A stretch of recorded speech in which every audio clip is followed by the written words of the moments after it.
নমস্কার বন্ধুরা, সকলকে আমার চ্যানেলে স্বাগত। লোকসভা নির্বাচনে বিপুল ভোটে জয়লাভ করার পর মাননীয় মুখ্যমন্ত্রী মমতা বন্দ্যোপাধ্যায় এই রাজ্যের সকল মহিলা এবং সকল প্রবীণ ও প্রবীণা অর্থাৎ বয়স্কদের জন্য এইমাত্র একটি দুর্দান্ত সুখবর ঘোষণা করলেন। এই সুখবরটির ফলে সমস্ত মহিলাদের জন্য যে জনপ্রিয় প্রকল্প লক্ষ্মীর ভাণ্ডার প্রকল্প, এই প্রকল্পের পাশাপাশি বয়স্কদের জন্য দুর্দান্ত প্রকল্প ওল্ড এজ স্কিম বা বার্ধক্য ভাতা, এই দুটি প্রকল্পে আগামী জুলাই মাস থেকে আর্থিক বৃদ্ধির কথা ঘোষণা করা হয়েছে। অর্থাৎ আগামী জুলাই মাস থেকে এই দুটি প্রকল্পে নথিভুক্ত সমস্ত পুরুষ এবং মহিলারা অতিরিক্ত হারে অর্থ এখানে প্রতি মাসে মাসে পেতে শুরু করবে। এর পাশাপাশি অর্থাৎ অর্থ বৃদ্ধির পাশাপাশি এই দুটি প্রকল্পে এবার আরও সরলীকরণ করা হয়েছে নাম নথিভুক্তির ক্ষেত্রে। এবার প্রায় সমস্ত ধরনের পুরুষ এবং মহিলারা এই দুটি প্রকল্পে নিজেদের নাম নথিভুক্ত করতে পারে। আজকের ভিডিওতে বিস্তারিতভাবে আলোচনা করব মাননীয় মুখ্যমন্ত্রীর তরফ থেকে কী কী ঘোষণা করা হয়েছে এবং কারা কারা এই সুযোগ পেতে চলেছে এবং কিভাবে পেতে চলেছে সেই ব্যাপারে বিস্তারিত। ভিডিওটি প্রথম থেকে শেষ পর্যন্ত অবশ্যই ধৈর্য সহকারে দেখবেন এবং ভালো লেগে থাকলে অবশ্যই একটি লাইক করবেন এবং সকলের সঙ্গে শেয়ার করবেন। আর সেই সাথে এই চ্যানেলে প্রথমবার হলে অবশ্যই চ্যানেলটিকে সাবস্ক্রাইব করে নিতে ভুলবেন না। তাহলে চলুন আমরা বিস্তারিত দেখে নিই। দেখুন এখানে কি বলা হয়েছে, ভোটে জিতেই মহিলা এবং প্রবীণ ও প্রবীণা অর্থাৎ বয়স্কদের জন্য মুখ্যমন্ত্রীর উপহার। মুখ্যমন্ত্রী কি উপহার ঘোষণা করেছেন চলুন আমরা দেখে নিই। দেখুন এখানে কি বলছে, বর্তমান দিনে পশ্চিমবঙ্গের সবচেয়ে লাভজনক প্রকল্প হলো লক্ষ্মীর ভাণ্ডার এবং ওল্ড এজ স্কিম প্রকল্প, যার মাধ্যমে রাজ্য সরকার জেনারেল থেকে শুরু করে তপশিলি জাতি ও উপজাতির মহিলাদের পাশাপাশি সকল প্রবীণ ও প্রবীণাদের মন জয় করেছে নিমেষের মধ্যে। মে মাস পেরিয়ে আজ জুন মাসের 8 তারিখ, আর এখনও পর্যন্ত রাজ্যের 2 কোটি মহিলার মধ্যে শুধুমাত্র 1,05,00,000 মহিলার অ্যাকাউন্টে এই লক্ষ্মীর ভাণ্ডারের টাকা পৌঁছেছে এবং 40 লক্ষের মধ্যে মাত্র 10 লক্ষ প্রবীণদের অ্যাকাউন্টে পৌঁছেছে ওল্ড এজ স্কিমের টাকা। কিন্তু এবার লোকসভা নির্বাচনের রেজাল্ট বেরোনোর পর মহিলা ও সকল প্রবীণ ও প্রবীণাদের জন্য আসতে চলেছে আরও বড় চমক। কেউ কেউ এক্ষেত্রে মনে করছেন যে 2024-এর লোকসভা নির্বাচনে এই সকল প্রকল্পই তৃণমূলকে ইন্ধন জুগিয়েছে, আর সেই কারণেই গত মাসে প্রচারে এসে অমিত শাহ এই লক্ষ্মীর ভাণ্ডারকেই কাজে লাগিয়েছিলেন। বিরোধীদের একাংশ এই সকল প্রকল্প বন্ধ করার কথা বললেও ভোটে জিতে তাদের যোগ্য জবাব দিয়েছেন মুখ্যমন্ত্রী মমতা ব্যানার্জি।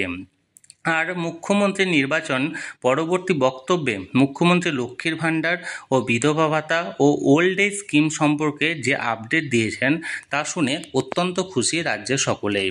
তিনি জানান, আমরা যখন 2021 সালে ভোটে জিতে লক্ষ্মীর ভাণ্ডার শুরু করি তখন সাধারণ এবং ওবিসি শ্রেণীর মহিলাদের মাসে 500 টাকা করে দেওয়া হতো, আর তপশিলি জাতি ও উপজাতির মহিলাদের দেওয়া হতো 1000 টাকা করে।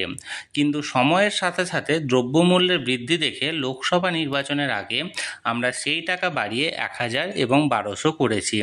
গত মে মাসে ভোটের কাজ চলার জন্য অনেকের টাকায় প্রসেস করা যায়নি, তাদের এবার জুন মাসে মে ও জুন 2 মাসের টাকা মিলিয়ে 2000 ও 2400 টাকা করে টাকা দেওয়া হয়েছে এবং এ মাসেও যাদের প্রাপ্য সেই হিসাবে টাকা অ্যাকাউন্টে আমরা দিচ্ছি। এভাবেই মানুষ যদি আমাদের পাশে থাকে তবে পরবর্তীকালে লক্ষ্মীর ভাণ্ডার সহ বিধবা ভাতা ও ওল্ড এজ স্কিমের টাকাও বাড়ানো হবে। আমরা সর্বদাই মা বোন ও প্রবীণদের পাশেই থেকেছি এবং তাদের সব রকম দিক দিয়ে সাহায্য করার যথাযথ চেষ্টা চালাবে তৃণমূল কংগ্রেস। পাশাপাশি তিনি জানান, এই সকল জনদরদি প্রকল্পগুলিতে নাম নথিভুক্তির ক্ষেত্রে আরও সরলীকরণ করা হবে প্রক্রিয়া। এবার থেকে যাতে শুধুমাত্র সরকারি চাকুরিরতা ও পেনশনভোগী মহিলারা বাদ দিয়ে সকলেই যাতে লক্ষ্মীর ভাণ্ডার প্রকল্পের সুবিধা পেতে পারে সেই দিকটি দেখা যাবে এবং অপরদিকে শুধুমাত্র সরকারি পেনশনভোগী ছাড়া 60 বছরের বেশি বয়সী সকল প্রবীণ ও প্রবীণারা যাতে করে ওল্ড এজ স্কিমের সুবিধা পেতে পারে সেই দিকটিও লক্ষ্য রাখা যাবে বা লক্ষ্য রাখা হবে। খুব তাড়াতাড়ি দুয়ারে সরকার চালু হবে এবং এই দুয়ারে সরকার ক্যাম্পে সকলে নতুন করে এই সকল প্রকল্পগুলিতে আবেদন করতে পারবেন।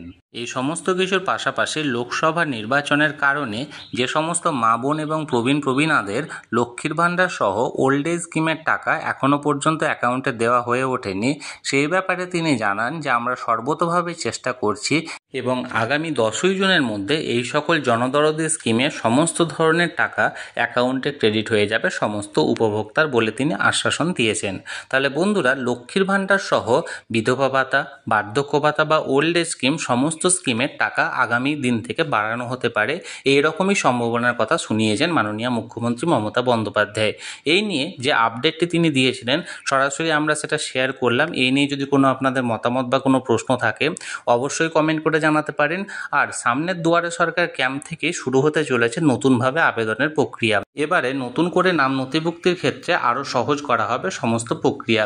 ফলে প্রায় সমস্ত ব্যক্তিরা এই দুটি স্কিমের লাভ ওঠাতে পারবে, অর্থাৎ নিজেদের নাম এই দুটি স্কিমে তুলতে পারবে। তাহলে বন্ধুরা, এই নিয়ে যদি কোনো আপনাদের মতামত থাকে অবশ্যই কমেন্ট করে জানান। আর এই ভিডিওটি ভালো লেগে থাকলে অবশ্যই একটি লাইক করবেন এবং সকলের সঙ্গে শেয়ার করবেন। আর সেই সাথে চ্যানেলে যদি প্রথমবার হয়ে থাকেন এই রকমের ইনফরমেটিভ ভিডিও আরও দেখার জন্য, যারা এখনও পর্যন্ত চ্যানেলটিকে সাবস্ক্রাইব করেননি তারা অবশ্যই চ্যানেলটিকে সাবস্ক্রাইব করে নিতে ভুলবেন না। ধন্যবাদ, দেখা হচ্ছে পরের ভিডিওতে।